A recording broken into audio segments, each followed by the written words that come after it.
Wajumbe na viongozi, ninawashukuru kwa kipindi cha kutumika, na sasa nimetoka, anaingia mwenyekiti mwingine.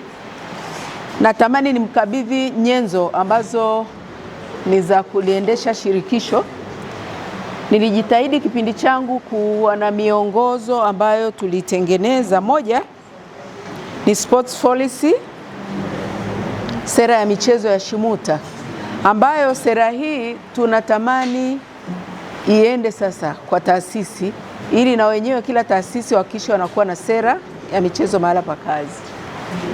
Lakini tulitengeneza pia kanuni za fedha za shirikisho, ambao ni mwongozo wa matumizi mbalimbali ya shirikisho. Naomba pia nikukabidhi.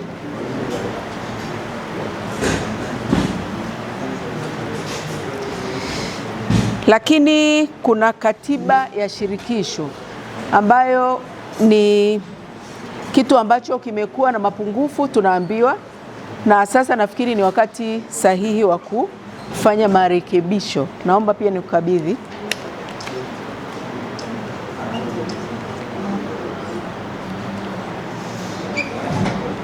Na hili ni kiwekeo cha nyaraka zako ambalo ni jalada zuri la shirikisho pia. Asante.